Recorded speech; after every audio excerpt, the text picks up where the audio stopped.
Saudações a todos. Meu nome é Altamir Gomes, sou doutorando do IFISC aqui em São Carlos e estou sendo orientado pelo professor Odemir Bruno. Esta é uma apresentação sobre aplicações de redes complexas no contexto dos sistemas dinâmicos. Bem, a gente tem que a análise numérica, ela, ao lado da teoria, ela desvela, né, ergodicidade, estatísticas do sistema, características globais de um sistema dinâmico. Porém, o poder computacional permite o estudo através da geometria computacional, com o uso de algoritmos que evidenciam características locais do sistema que não são observadas normalmente, né? A gente tem construções geométricas, como diagramas de Voronoi, triangulação de Delaunay, que transformados em redes, suas características, suas features, de relações entre nós, agrupamento, distribuição de graus, assortatividade, etc., descreve o sistema.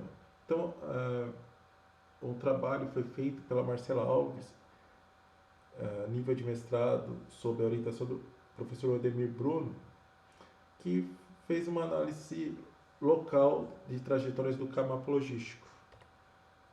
Então, aqui a gente tem na figura uma rede gerada a partir da órbita do campo logístico que vai ser explicado adiante, né?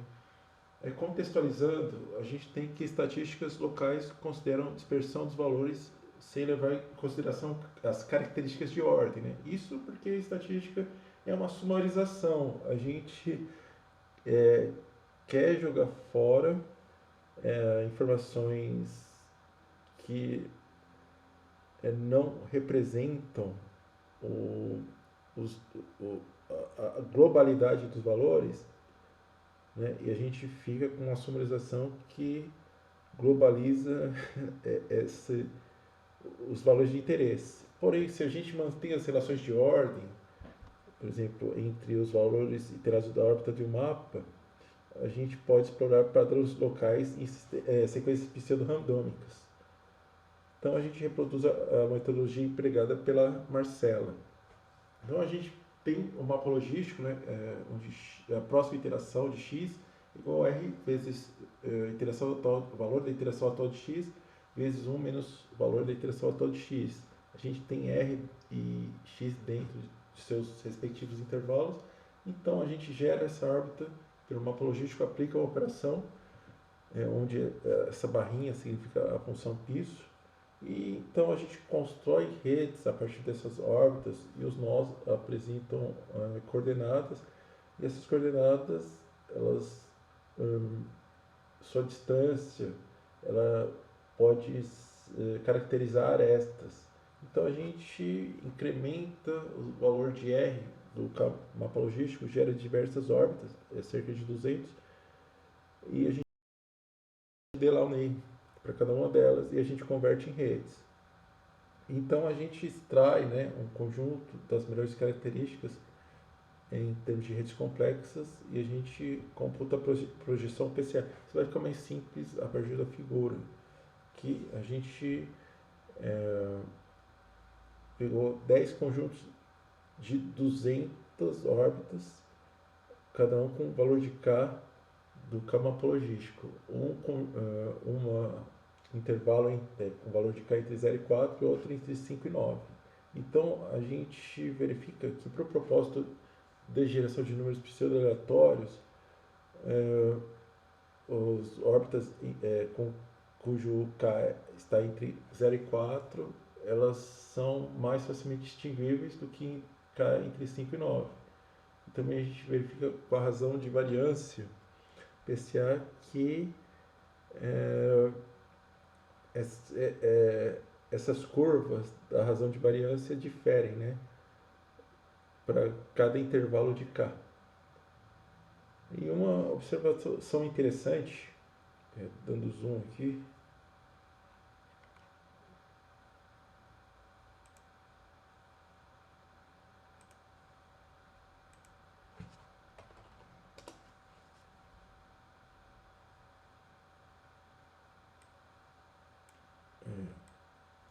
a gente observa aqui que na projeção PCA do primeiro componente e segundo componente, para cá, intervalo entre 0 e 4, nessa faixa, a gente tem claramente que os valores são mais dispersos, e especialmente o valor de K igual a zero, ele é facilmente distinguível dos demais, então não serve para geração de números pseudo-aleatórios.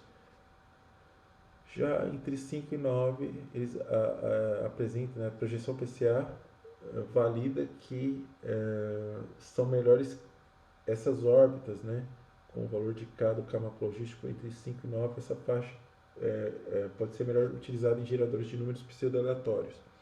Então, a gente tem aqui, né, o eixo horizontal é a ordem do componente PCA e o eixo vertical é a razão de variância explicada. A gente vê que essas triangulações elas são facilmente compressíveis, né? Elas induzem a informação redundante quando a gente gera essa triangulação de Delaunay a partir das órbitas. Lembrando, né, que uma sequência de números pseudo-aleatórios ela não é facilmente compressível por técnicas como o PCA.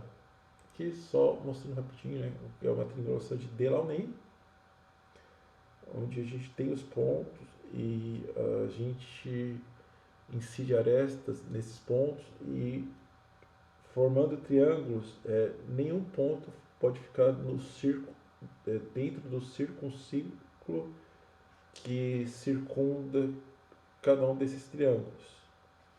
Só explicando aqui rapidinho o que é o círculo, né? A gente tem, por exemplo, 3 pontos A, B e C.